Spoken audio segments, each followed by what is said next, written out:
Cricket में पिछले कई सालों में गेंदबाजों की पिटाई के नए नए रिकॉर्ड बने हैं। कई बार एक ओवर में 30 रन, 36 रन, यहां तक कि 42 रन भी बन चुके हैं। लेकिन ये सब अलग अलग वक्त पर, अलग अलग जगहों पर और अलग अलग टूर्नामेंट में देखने को मिला है। लेकिन जब एक ही टूर्नामेंट में बार बार नो बॉल, वाइट और आउट होने के बेतुके तरीके दिखाई देने लगे तो सवाल उठने लाजमी हैं। जी हां, ये सब कुछ हो रहा है अबू धाबी T10 लीग में, जहां अब ये आम नजारा हो चुका है कि कोई बॉलर 2 फुट लंबी नो बॉल फेंक रहा है, वो भी एक नहीं, 2 नहीं, एक ओवर में 3-3 बार। कोई पिच से बाहर वाइड बॉल फेंक रहा है और कोई बेतुके अंदाज में अपनी विकेट फेंक कर चलता बन रहा है, जिसके चलते अब अबू धाबी T10 पर मैच फिक्सिंग के गंभीर आरोप लगने लगे हैं।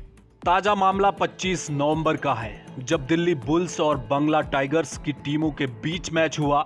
इस मैच में श्रीलंका के नामी गेंदबाज दासुन सनाका ने कुछ ऐसा किया जो कोई भी क्रिकेट फैंस सपने में भी नहीं सोच सकता।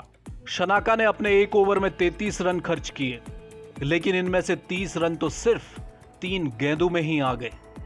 जी हां, उनकी 3 लीगल गेंदों में 30 रन आए और ऐसा इसलिए हुआ क्योंकि सनाका ने घटिया गेंदबाजी की सारी हदें पार कर दी। उन्होंने एक ओवर में 3 गेंदों के साथ 4 नो बॉल डाली, वो भी 2 फुट लंबी। इससे पहले भी न्यूयॉर्क स्टैकर्स और मॉरिस विले सैम्प आर्मी के बीच खेले गए एक मैच में बिलाल ने भी कुछ ऐसा ही किया था।